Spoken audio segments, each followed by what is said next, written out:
이제 우리 하나님께 사순절 여섯째 주일이며 종려주일 예배 드리겠습니다.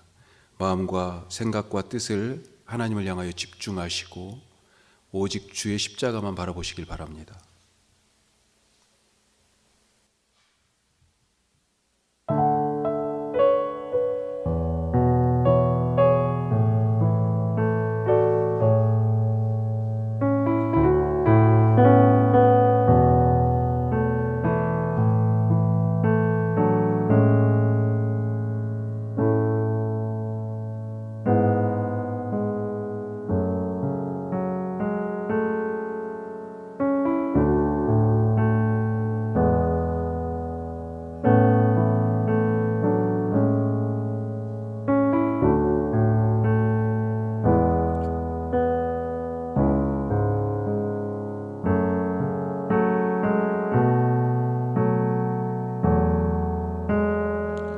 주여, 우린 연약합니다.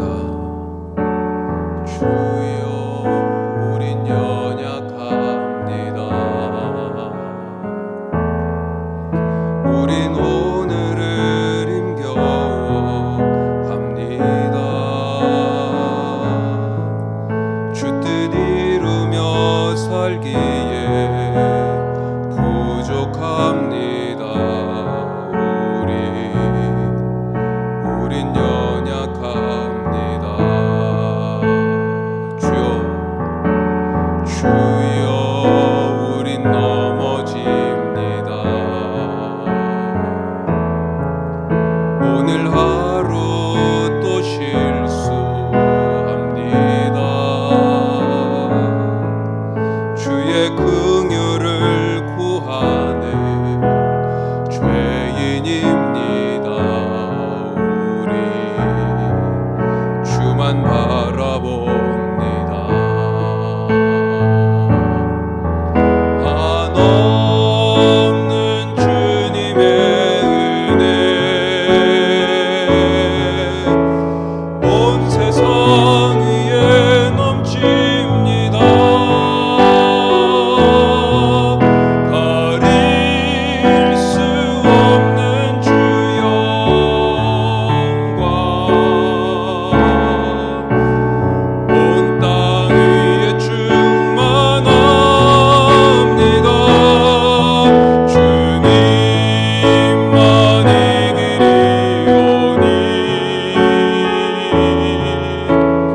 우린 그 길 따라갑니다. 그날에 우리를 이루신 주는 완전합니다. 한없는 주님의 은혜 주여 온 세상 위에 넘칩니다. 가릴 수 없는 주 영광 온 땅 위에 충만합니다.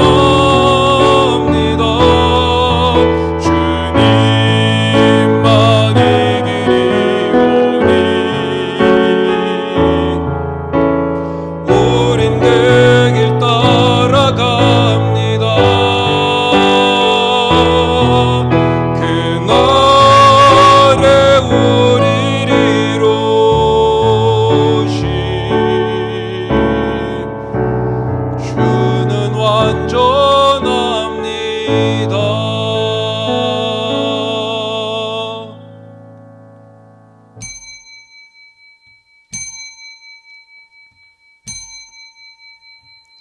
오늘은 종려주일입니다. 올해 사순절 내내 이렇게 온라인 예배를 드리며 오늘 종려주일 예배까지 왔습니다. 종려주일은 왕이신 예수님을 환영하고 맞이하는 날입니다. 이제 우리 예배에 임재하신 성령님의 인도하심을 따라 예수님을 내 삶의 왕으로 맞이하며 예배하겠습니다. 예수님께서 겸손한 왕으로 나귀 타고 예루살렘에 들어가실 때 사람들이 이렇게 외쳤습니다. 찬송하리로다. 주의 이름으로 오시는 왕이여, 하늘에는 평화여, 가장 높은 곳에는 영광이로다. 하나님은 영이시니 예배하는 자가 영과 진리로 예배할지니라. 아멘.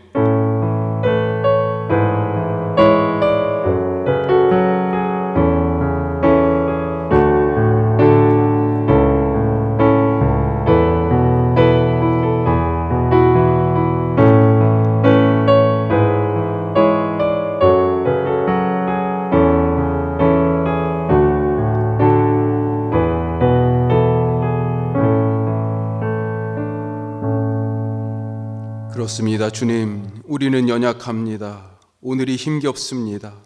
우리는 또 실수하며 넘어집니다. 그리하여 하나님의 긍휼을 구할 수밖에 없는 죄인입니다. 주여, 우리가 오직 우리를 위하여 이 땅에 오셔서 우리의 죄짐을 대신 담당하시며 우리의 힘겨운 어깨를 가볍게 하시고 우리 아픈 곳을 치유하시며 죽을 자리에서 일으켜 살리신 예수님만 바라보오니 주의 그 은혜가 오늘 이 예배에 차고 넘치게 하여 주시옵소서. 회개하고 죄로부터 돌아서서 왕이신 예수님의 통치를 받아들이는 참된 주님을 참되게 섬기고 예배하는 자들 되게 하여 주시옵소서. 오늘 이 예배에 성령으로 임재하여 주셔서 각각의 처소에서 우리가 주를 예배하지만 한 마음과 한 뜻으로 하나님을 바라고 예수 그리스도의 이름을 불러 예배할 때 주의 성령의 충만하신 은혜가 넘치게 하여 주시옵소서. 예수님의 이름으로 기도드립니다. 아멘. 이제 우리 오늘 드린 이 찬송과 왕이신 주님 앞에서 우리의 죄를 내려놓고 그 죄 사함의 은혜를 덧입기를 간절히 소망하며, 주님, 우리의 연약함이 여기에 있습니다. 나의 허물과 실수가 여기 있습니다. 내 뜻대로 살지 않고 주님 뜻대로 살기에 부족한 나의 모습 여기 있습니다. 주님, 온전하게 하시고 충만하게 하시고 완전하게 하시며 거룩하게 하여 주시옵소서. 교만과 거짓을 내려놓고 죄를 고백하며 주님께 우리 기도하겠습니다.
회개함으로 죄 사하신 십자가의 은혜와 부활의 새 생명의 은혜를 덧입기를 원하는 진실한 자들에게 주님께서 이렇게 말씀하십니다. 그런즉 누구든지 그리스도 예수 안에 있으면 새로운 피조물이라.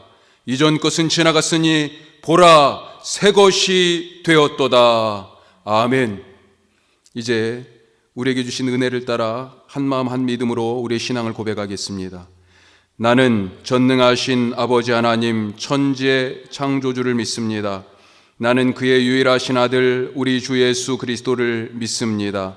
그는 성령으로 잉태되어 동정녀 마리아에게서 나시고 본디오 빌라도에게 고난을 받아 십자가에 못 박혀 죽으시고 장사된 지 사흘 만에 죽은 자 가운데서 다시 살아나셨으며 하늘에 오르시어 전능하신 아버지 하나님 우편에 앉아 계시다가 거기로부터 살아있는 자와 죽은 자를 심판하러 오십니다.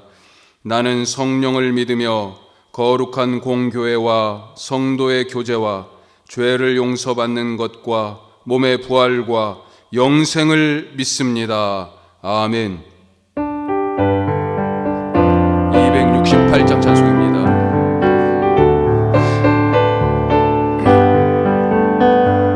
죄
다 같이 시편 40편으로 함께 기도하겠습니다. 우리 이미 나눠드린 순서지에 있는 주보에 있는 시편 40편 한 마음 한 뜻으로 우리 하나님께 기도합니다. 바라고 바랐더니 나를 굽어보시고 내 부르짖는 소리 들어주시는 주님, 죽음의 구렁에서 나를 건져주시고 진흙 수렁에서 나를 꺼내주시어 바위 위에 내 발을 세워주시고 내 걸음 힘차게 해주셨습니다. 내 입에서 새 노래가 터져나와 우리 하나님을 찬양합니다. 허수아비 우상에 속지 않고 주님만 믿는 우리를 복되다 하시며 우리를 위하여 늘 놀라운 일을 행하시는 주님, 당신과 비길 자 아무도 없습니다. 이런 주님을 세상에 알리고 또 알리려 하는데 한량없는 은혜 이루다 셀 길이 없습니다. 내 귀를 열어주시고 당신 뜻을 따르게 하시는 주님, 당신의 법을 내 마음속에 간직하고 기뻐합니다. 오직 주님의 정의를 알리고 당신의 진실하심과 구원을 전하며 살겠습니다. 그러니 주님의 그 인자하심 나에게서 거두지 마시고 그 진실한 사랑으로 이 몸을 언제나 지켜주소서. 이루 다 헤아릴 수 없는 재난이 나를 애워쌉니다. 머리카락보다도 많은 나의 죄에 덜미가 잡혀 낙심천만하여 눈앞이 캄캄할 때가 있습니다. 주님, 너그러이 보시어 건져 주소서. 어서 빨리 오시어 나를 도와주소서. 늘 우리를 불쌍히 여겨주시는 주님, 주님의 은혜가 아니면 살아갈 수 없으니 주님의 은혜로 우리를 채워 주시옵소서. 우리의 구원자이신 예수 그리스도의 이름으로 기도드립니다. 아멘.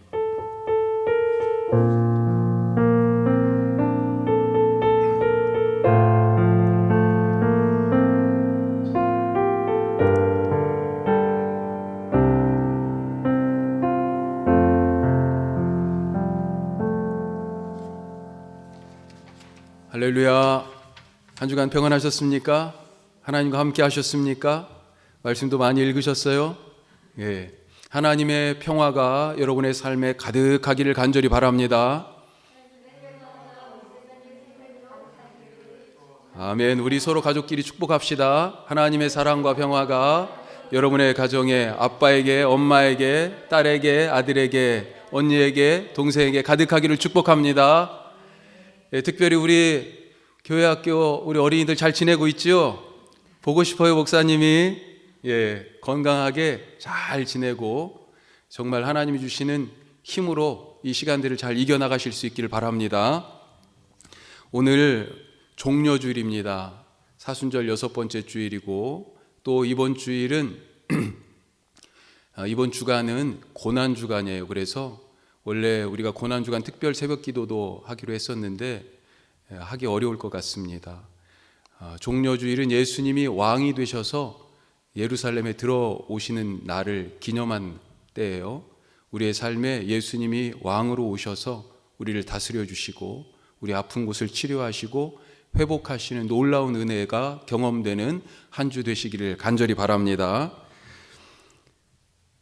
예, 우리 온라인 예배 이렇게 계속 드리는데 이것이 잘 가정 예배로 정착하고 우리 집에서도 찬송 부르고 기도하는 일이, 말씀 듣는 일이 같이 계속될 수 있기를 바라고요. 사회적 거리두기를 위해서 우리가 오늘 계속해서 오늘까지 온라인 예배로 주일에 드리고 있습니다. 우리 부모님들, 우리 어린이들 잘 예배 드릴 수 있도록 도와주고 계시죠? 예, 꼭 우리 어린이 예배 드릴 수 있도록 그렇게 돕고 안내해 주시기 바라고요. 말씀드린 것처럼 오늘 이번 고난주간 특별 새벽 기도회 그리고 금요일에 원래 성금요일 예수님이 십자가에 돌아가신 날인데 이 새벽 기도회와 성금요일 예배를 이번에는 하지 않도록 하겠습니다. 참 많이 아쉬운데요. 하나님께서 그럼에도 불구하고 우리가 어느 곳에서 기도하든지 은혜 주실 것이라고 믿습니다. 부활절 예배를 어떻게 할까 지금 고민이 많은데요. 우리 학교 개학을 하면 우리도 예배 드리기 위하여 모일 수 있겠다 생각했는데 온라인 계약을 했어요. 그래서 여러 가지로 참 고민이 많습니다. 주중에 우리 목회지원위원회에서 좀 상의를 해서 부활절 예배를 어떻게 할 것인지 결정한 후에 사랑방을 통해서 알려드리도록 그렇게 하겠습니다. 우리 사회적 거리두기와 더불어서 영적으로 친밀하기, 말씀과 기도에 더욱더 힘쓰시기 바라고요. 우리가 그동안 읽어오던 복음서 읽기 이제 한 주 남았습니다. 아직 조금 미진하게 읽은 부분들이 있다면 더 열심히 읽어서 같이 마치실 수 있기를 바라고요. 그래서 우리 그 주보에 보시면 아래쪽에 복음서 읽기를 다 마치신 분들은 사랑방 목자님들께 완독했다고 그렇게 좀 알려주시기 바랍니다. 나중에 우리가 다시 모여서 예배 드릴 때 작은 선물을 드리려고 그래요. 그리고 우리가 지금 부활절 예배를 같이 모여서 드릴 수 있을까 장담할 수는 없지만 정한 대로 예전에 우리가 계획했던 대로 부활절 헌금, 성탄절 헌금은 우리 교회에서 사용하지 않고 우리 교회 바깥에 사용하자 그랬는데요. 이번에는 코로나19로 고통받는 분들을 위해서 헌금 전액이 사용되도록 그렇게 하겠습니다. 이제 우리 하나님의 말씀 같이 나누겠습니다. 신약성경 복음서 누가복음 13장 말씀입니다.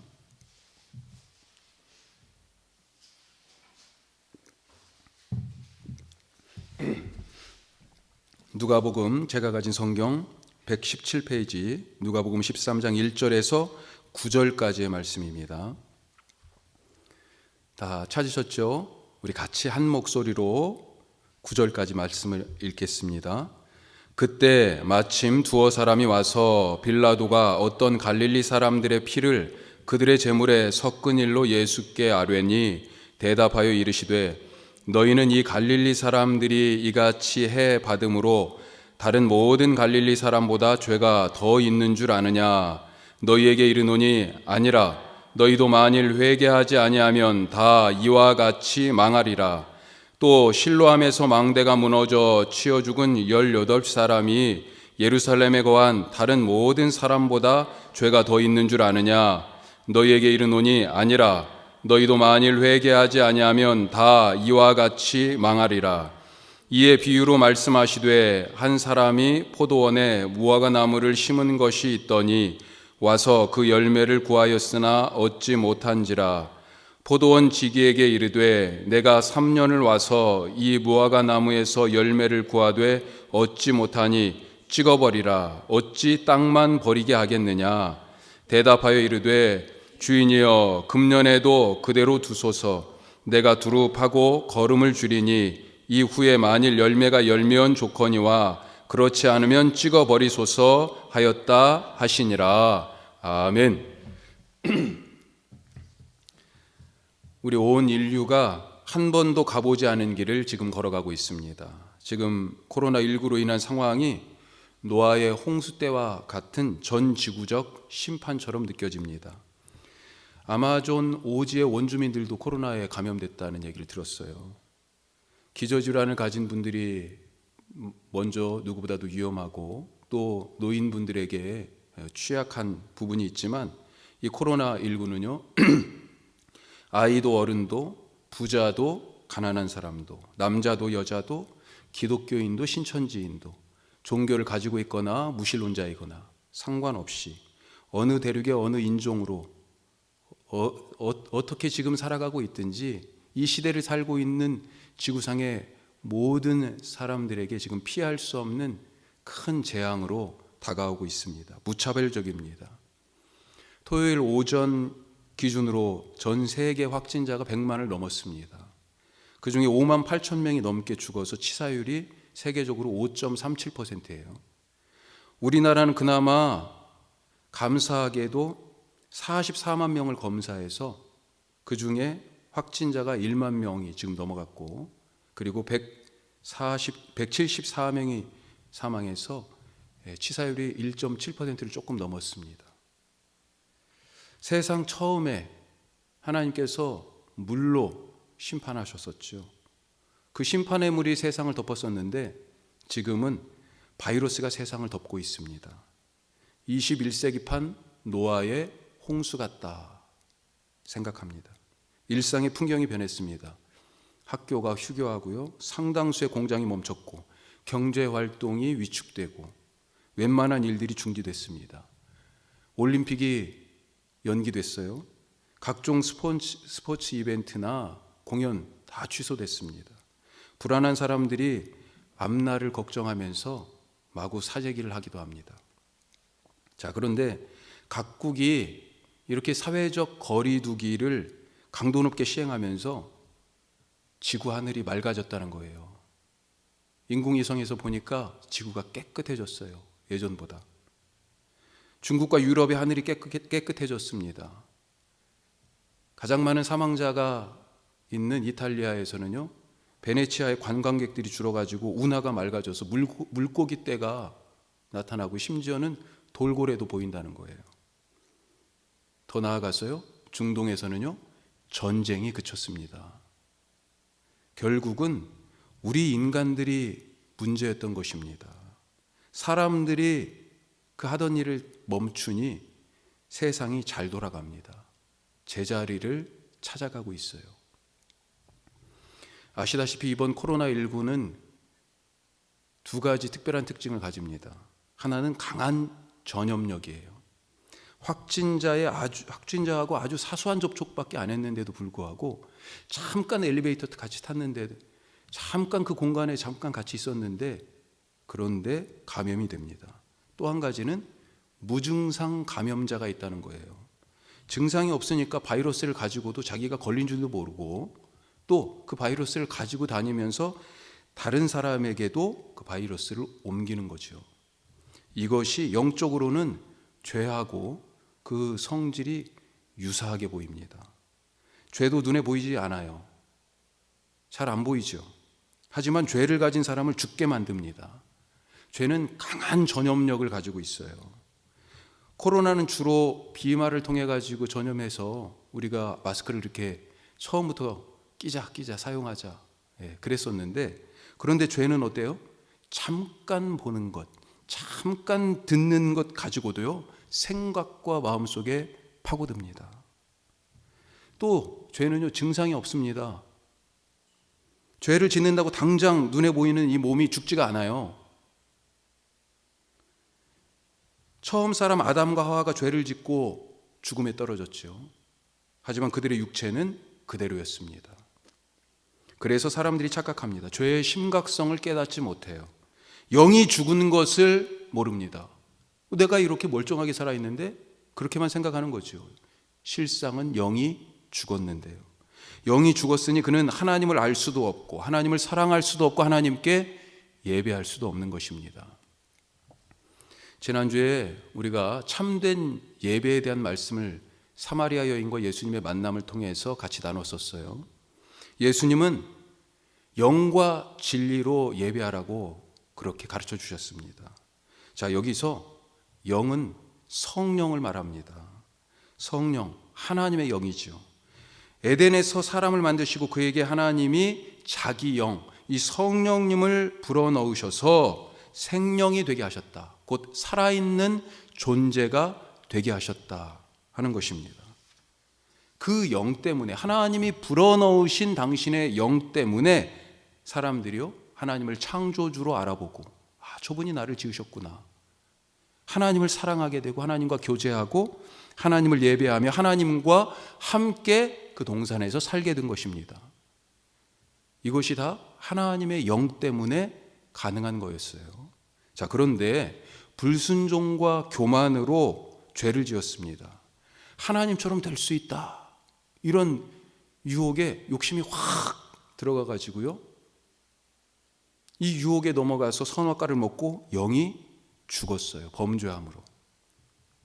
이제 더 이상 하나님을 사랑할 수도, 하나님이 나를 지으신 아버지인 줄도 모르고 하나님과 교제할 수도 없고 하나님을 예배할 수도 없게 되었습니다. 영이 죽었기 때문입니다. 창조 때 성령을 불어넣으셔서 진흙덩어리에 불과한 이 사람을 살아있는 진짜 존재로 만드신 것처럼 성령이 지금 우리 가운데 부어져야 죄로 죽었던 우리 영이 살아나는 것입니다. 이 성령님 때문에 새로운 창조가, 처음에 그 창조가 있었던 것처럼 이 성령님 때문에 지금 이 시대에 우리에게 새로운 창조가 일어나는 것입니다. 이 새로운 창조가 뭐예요? 바로 구원이죠, 구원. 따라서 위로부터 물처럼 부어주시는 하나님의 성령으로 우리의 죄가 씻겨야 새로운 존재, 새로운 피조물이 된다는 것입니다. 이것이 바로 진짜 세례입니다. 그래서 세례 요한이 이것을 이렇게 말했어요. 자기가 세례를 주면서 사람들이 자기를 자꾸 어떤 사람은 메시아인 것처럼 착각하니까 뭐라고 그랬어요? 마가복음 1장 8절 말씀인데요, 들어보십시오. 나는 너희에게 물로 세례를 베풀거니와 그는, 예수님이죠, 그는 너희에게 성령으로 세례를 베풀리라. 요한이 그걸 알고 있었어요. 하늘에서 내려오는 그 성령, 그것으로 세례 받아야 된다. 그게 진짜 세례구나. 그래야 우리가 사는구나. 하나님은 죄를 씻는 이 성령을 마지막 때에 부어주시겠다고 약속하셨어요. 그리고 부활하신 예수님께서요, 제자들에게 나타나셔서 요한복음에 보면 옆구리와 손을 다 보여주시면서, 그리고 괜찮다, 평안하라, 샬롬으로 그렇게 인사하시고는요 이렇게 말씀하셨습니다. 요한복음 20장 말씀이에요. 이 말씀, 평안할지어다, 이렇게 말씀하시고, 자, 뭐라고 말씀하시냐면 그들을 향하여 숨을 내쉬며 이르시되, 예수님이 지금 숨을 내쉬며, 이게 예수님이, 하나님이 맨 처음에 사람 만드실 때랑 비슷하잖아요. 그들을 향하여 숨을 내쉬며 이르시되 뭐라고 하셨냐? 성령을 받으라.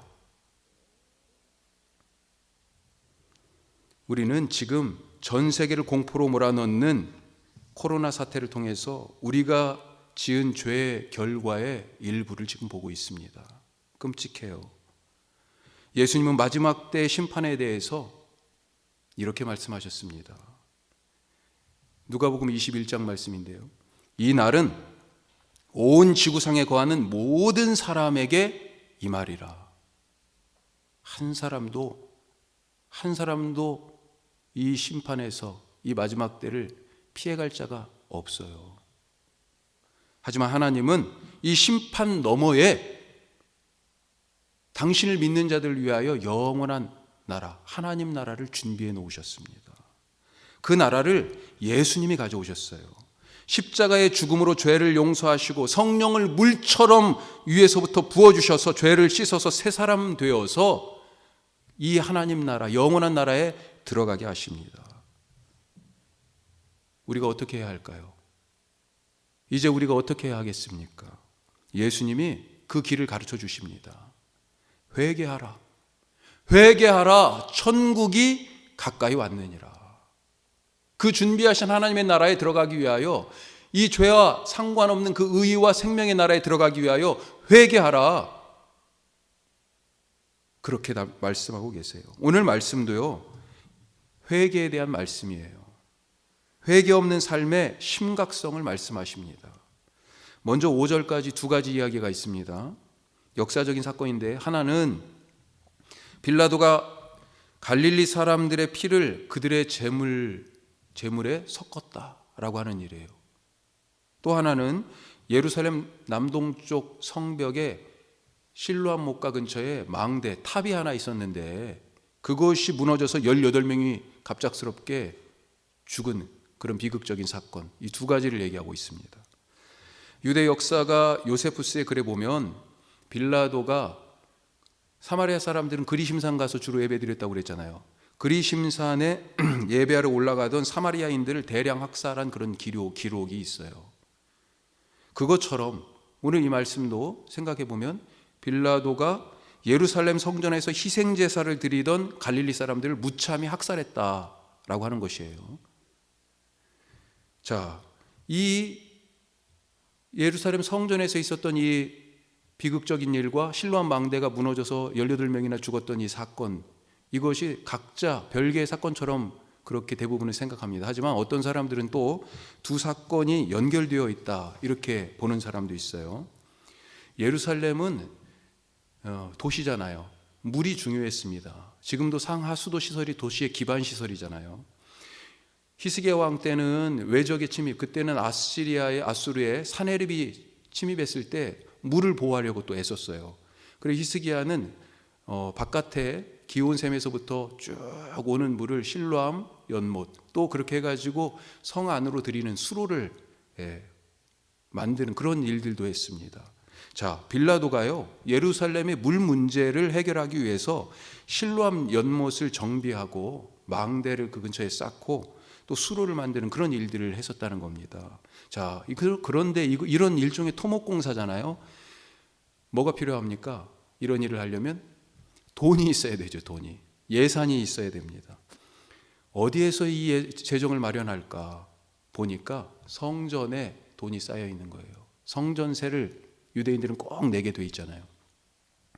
빌라도가 성전에 돈을 건드렸습니다. 이것 때문에 유대인들이 반발하고 반감을 사게 되었어요. 마침 실로암 연못 근처에 근처 성벽에 쌓던 이 탑, 이 망대가 무너지면서 18명이나 죽는 사고가 나니까 유대인들이 어떤 생각을 하게 됐냐면, 이건 성전의 돈을 강탈해서 벌이던 공사가 하나님의 뜻이 아니다라고 하는 것을 확증하는 것이다. 이런 확신을 갖게 됩니다. 여기에서 갈릴리 사람들이 등장하는데, 이 갈릴리 사람들은 보통 좀 과격한, 그러니까 열심당 같은 그런 기질이 있는 그런 사람들이다, 이렇게 보여져요.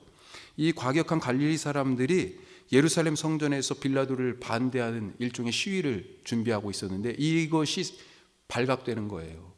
그래서 빌라도가 이 갈릴리 사람들을 죽였고, 그리고 그들의 피를, 이 사람들이 희생제물을 드리려고 했던 거 아니에요. 짐승의 피와 이 갈릴리 사람들의 피를 섞어버리는 그런 끔찍한 일을 잔인하게 벌였다라고 하는 것입니다.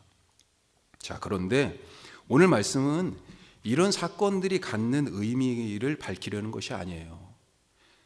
이 이야기를 꺼낸 사람들이 있어요. 예수님께 와서 지금 이 이야기를 하는 사람들이 있습니다. 이 사람들의 목적은 두 가지로 생각이 돼요. 한 가지는 빌라도가 부당하지 않냐, 갈릴리 사람들의 이 의로운 봉기, 이것에 대하여서 예수님 당신은 어떻게 생각하느냐, 한편으로는 지지를 받기를 원했던 것 아닌가, 이렇게 생각해 볼 수 있고요. 또 하나는 이와 좀 반대인데, 이런 끔찍한 죽음은 죄 때문이다.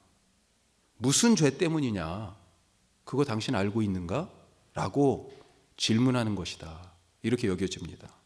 당시에는 병에 걸리거나 이런 사고로 죽거나 고난을 당하는 것을 뭔가 죗값을 치르는 것이다, 이렇게 여겼기 때문입니다. 요한복음 9장에도 보면 날 때부터 눈먼 사람이 있어요.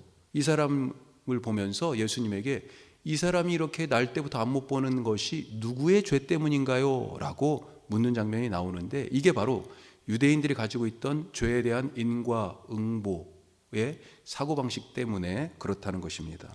자, 이런 질문, 이런 의도를 가지고 사람들이 와서 얘기를 하는데 예수님이요, 그걸 가지고 지금 어떻게 대답하시냐면 전혀 이 질문자의 의도와 다른 대답을 하시는 거예요. 오늘 2절 3절 말씀 보시죠. 2절 3절 같이 읽습니다.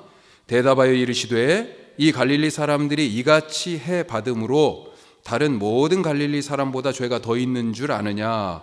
너희에게 이르노니 아니라. 너희도 만일 회개하지 아니하면 다 이와 같이 망하리라. 5절에서도요 똑같이 말씀하십니다. 너희도 만일 회개하지 아니하면 다 이와 같이 망하리라. 이게 바로 예수님이 하시려는 말씀이에요. 그리고 이것은 6절 이후의 비유에서 더 명확하게 나타납니다. 6절 이후에 어떤 말씀이에요? 포도원에 무화과 나무를 심었어요. 3년이 지났는데도 열매가 없어요. 매년 와가지고 올해는 좀 뭐가 달렸을까? 올해 없어요. 그 다음에도 없어요. 3년째가 됐는데도 없어요. 그러니까 주인이 에이, 이거 소용없이 땅만 차지하고 있고 땅만 버리는 거 아니야? 이거 찍어버려. 일꾼에게 그렇게 얘기하죠. 그러자 일꾼이 뭐라고 합니까? 잠깐만요. 제가 올해는 더 깊게 파고 거름도 많이 주고 더 잘 갖고 보겠습니다. 1년만 더 기다려 주십시오. 그래도 열매가 없으면 그때 가서 찍어버리죠. 무화과 나무에게 다시 한번 기회가 주어진 것입니다. 여기서 무화과 나무는 원래 이스라엘을 가르치죠. 이스라엘을 가리키고 있습니다. 그런데 실상은요, 지금 우리 얘기 아닙니까? 하나님이 찾으시는 회개에 합당한 열매가 이 백성에게 없다는 것입니다. 그래서 찍어버리라는 거예요. 너희도 만일 회개하지 아니하면 이와 같이 다 망하리라. 오늘 말씀처럼 갑자기 망대가 무너져서 죽거나 의로운 마음에 항거하다가 죽은 사람들이 다른 사람보다 죄가 더 많아서 이런 끔찍한 일을 당한 것입니까? 지금 코로나19로 죽거나 극심한 고통 가운데 있는 사람들이 살아있는 우리보다 그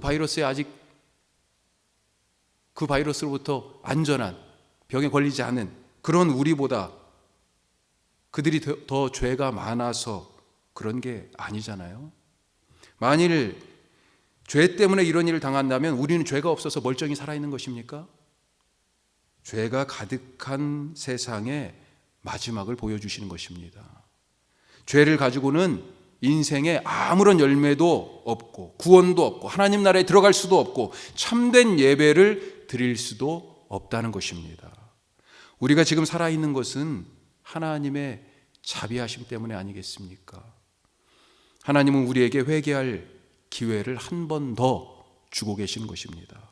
죄를 버리고 생명의 열매를 맺을 수 있는 다시 한번 주어진 이 기회를 놓치지 마시기 바랍니다. 자, 그러면 이 기회를 어떻게 해야 돼요? 죄를 떠나야 되잖아요. 그리고 성령으로 세례를 받아야 되잖아요. 그 죄를 떠나는 것, 이걸 회개라고 우리가 얘기하죠.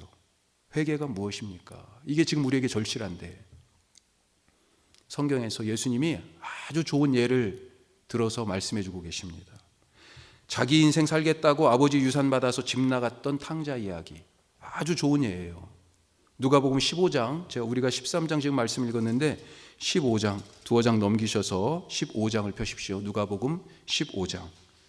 자, 이 아들이요, 아버지한테 유산 받아서 그냥 다 흥청망청 다 쓰고 나서 순식간에 빈털터리가 됐어요. 아무것도 없습니다. 그래서 결국 남의 집에 들어가 일꾼으로 일하게 된 거죠. 그런데 무슨 일을 하게 됐어요? 돼지 치는 일을 하게 됐어요. 그러면서 돼지들하고 같이 먹고 자고, 돼지들이 먹는 거 먹으면서. 이건 뭐예요? 돼지는요, 사실 유대인들에게는요 부정한 짐승입니다. 돼지 치는 일을 했다? 이건 인간 이하라는 거예요. 지금 아버지의 품을 떠난 사람의 삶이 이렇다라고 하는 거죠. 자, 그렇게 살다가 어느 날 여기에 이 회개의 단계들이 나옵니다. 첫 번째, 자기 처지를 깨닫습니다. 이 누가복음 15장 17절 말씀 같이 한번 보겠습니다. 자, 17절 같이 읽습니다. 이에 스스로 돌이켜 내 아버지에게는 양식이 풍족한 품꾼이 얼마나 많은가, 나는 여기서 줄여 죽는구나. 지금 자기가 있는 자리를 깨닫게 된 거예요. 원래 나는 우리 아버지 집에 있었는데 내 아버지 집에는 일꾼들도 그렇게 먹을 것이 남아서 풍족한데 나는 아버지 아들인데 내가 지금 어디에 있는 거지? 정신을 차려보십시오. 내가 어디에 있는지 자리를 확인하세요. 얼마나 비참하게 살고 있는지, 죄 가운데 얼마나 비참하게 살고 있는지, 그 부정한 돼지들, 그것들이 먹는 것을 먹어가면서 비참하게 살고 있는 자기 꼴을 깨닫는 것입니다. 죄로부터 벗어나려고 하지 않은 것은요, 자기 자리가 지금 어떤지 깨닫지 못하기 때문에 그런 거예요. 두 번째로, 그러면서 어떻게 해요? 자기 자리를 깨닫고는요, 자기가 죄인이라는 것을, 자기 죄를 인정하고 용서를 구합니다. 바로 밑에 18절 보십시오. 18절도 같이 읽습니다. 자, 시작. 내가 일어나 아버지에게 가서 아버지여, 내가 하늘과 아버지께 죄를 지었사오니. 회개는 죄인이 하는 것입니다. 죄인이 하는 거예요. 죄를 인정하고 자백합시다. 그리고 실제로요, 아버지 앞에 가가지고 똑같이 얘기했어요. 내가 아버지 앞에 죄인입니다. 내가 하나님과 아버지께 죄를 지었습니다. 나는 이제 더 이상 아버지의 아들로 불릴 자격이 없습니다. 그런데 이런 마음의 결심과 이런 고백으로 그친 게 아니에요. 그렇죠? 그 다음이 있습니다. 20절을 보십시오. 20절 앞부분만 읽겠습니다. 이에 일어나서 아버지께로 돌아가니라. 아멘. 우리가 가끔 회개를 얘기하면 어때요? 입으로 주님 내가 겸손하지 못했습니다. 주님 내가 용서하지 못했습니다. 주님 내가 사랑하지 못했습니다. 교회 안에서는 예배하면서 기도하면서 내가 그런 죄를 지었습니다. 그렇게 얘기하고 인정은 해요. 그런데 돌아가서 용서를 해야 될 거 아니에요. 다시 더 겸손해야 될 거 아니에요. 그 교만을 내려놔야 될 거 아니에요. 말로만이 아니고요. 그 후회에서 그치지 않고 지금 이 아들은요, 아버지 집에 일어나서 아버지 집으로 갔다. 행동이 뒤따랐다라고 하는 것입니다. 다시 한번 생각해 보십시오. 구체적인 행동 없는 회개는 열매 없는 나무, 그것입니다. 지금 세 가지 단계를 얘기했어요. 첫 번째, 죄 가운데 사는 내 삶의 모습이 얼마나 비참한지 자기 자리를 확인하고 자기 처지를 깨닫는 것. 두 번째, 그리고 나서 내가 죄인입니다. 죄를 인정하고 용서를 구하는 것. 하지만 이것이 입에서만 그치는 게 아니고요, 마음에서만 멈추는 게 아니고, 세 번째, 일어나서 아버지 집으로 가는 거예요. 그렇게 아버지 집에 갔더니 어떻게 됐습니까? 아버지가요, 단숨에 달려 나옵니다. 아들을 맞이해요. 아들에게 입 맞춥니다. 얼마나 냄새나겠어요. 돼지들하고 살았으니까. 그런데 아버지가 아무 거리낌 없이 끌어안고 입 맞추고, 그리고요, 거지 옷을 벗기고 새 옷을 입히고요, 그 누더기 신발을 벗기고 새 신발을 신기고요, 그의 손에 아들됨을 상징하는 반지를 다시 끼워주십니다. 동네 사람들을 다 불렀어요. 잔치를 열어요. 그러면서 이 아버지가 뭐라고 얘기해요? 24절 보십시오. 자, 같이 또 읽어요. 이 내 아들은 죽었다가 다시 살아났으며 잃었다가 다시 얻었노라. 아멘. 얼마나 좋아요. 죽은 아들이 살아났다고 얘기하잖아요. 잃어버렸는데 다시 찾았다고 말하고 있어요. 이게 하나님의 기쁨이죠. 회개하고 돌아오는 죄인들을 향한 하나님 아버지의 마음입니다. 이 사람은 앞으로 어떻게 살았겠어요? 아버지 집에서 아버지의 뜻에 따라 살지 않았겠습니까? 회개한 사람은요, 아버지 뜻에 따라 살려는 그런 이후의 삶이 수반되어야 됩니다. 회심은 한 번이지만요, 회개는 그런 점에서 계속해서 일어나야 돼요. 아버지 뜻에 맞추기 위하여. 우리가 아직 장담하긴 이르지만 코로나19 지금 잘 견뎌내고 있습니다. 세계 각국이 한국을 배우자고 하잖아요. 우리가 이미 주어진 기회가 있었는데 우리에게 그 기회를 놓치지 않았기 때문에 그렇습니다. 메르스 때 경고를 받았어요. 그래서 신속하게 진단키트를 승인하도록 법을 바꾸고요, 매뉴얼을 정비했습니다. 세월호 때 경고를 받았어요. 그래서 정부가 책임감 있게 상황을 컨트롤하고 투명하게 알리고 대처하고 있습니다. 지금 우리에게도요, 영적으로 기회가 다시 주어졌습니다. 특별히 한국교회에 하나님이 한 번 더 기회를 주신다, 이런 마음이 강하게 와요.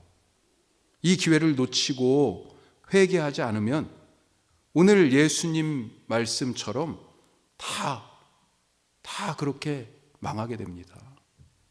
우리의 교만을 내려놓고 우리의 신앙을 점검하고 새롭게 해서 교회를 갱신하는 일이 우리 가운데 있어야 할 것입니다. 이 사태가 끝나고 사람들이 야, 교회 가자, 어려운 일 당해보니까 정말 교회 가야 되겠더라, 이렇게 얘기하겠어요? 교회를 지금 민폐요, 골칫덩어리로 그렇게 생각하고 있지 않습니까? 종려주일은 왕이신 예수님을 나의 삶에 맞아들이는 거예요. 어떻게 맞아들여요? 예수님이 내 죄를 없애시러 왔는데 죄 가지고 예수님 만날 수 있겠습니까? 회개해야 됩니다. 거기 그 회개하는 것이 왕이신 예수님을 맞이하는 우리의 최선의 준비예요.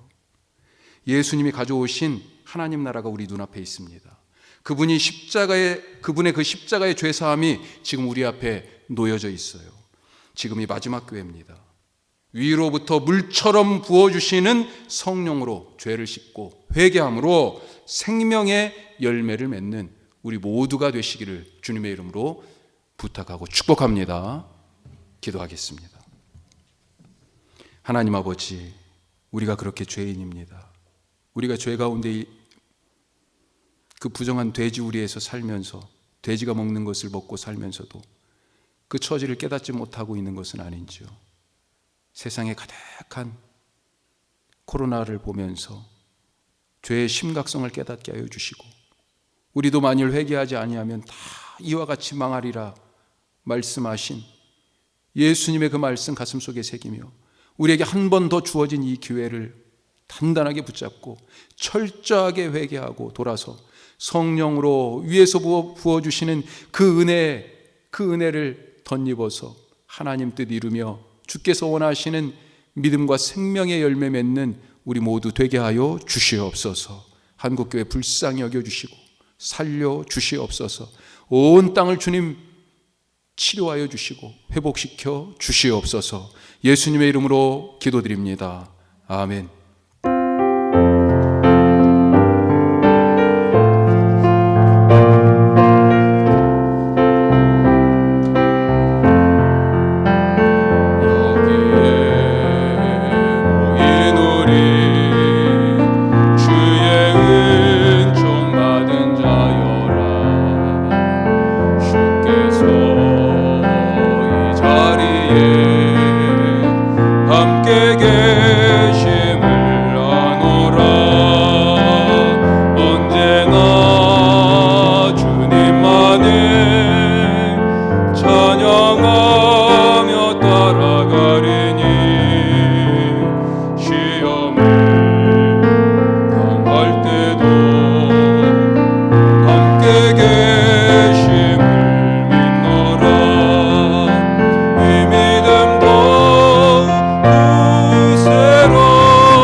이제 오늘 이 말씀을 듣고 주님, 내가 죄인입니다. 주여 우리를 살려 주시옵소서. 죄로 죽음의 열매가 아닌 하나님의 말씀을 따라 성령으로 충만하여 주께서 원하시는 새로운 생명의 열매를 맺으며 살아가기를 간절히 원하고, 그리하여 가슴치며 회개하는 우리 원주와 함께하는 교회 모든 가족들의 삶과 특별히 한국교회, 이 온 땅 가운데 우리 주 예수 그리스도의 살리시고 치유하시는 은혜와 아버지 하나님의 새롭게 창조하시는 능력과 성령님의 지키고 보호하시고 회복하시는 은총이 영원히 함께 하시기를 간절히 축원하옵나이다. 아멘.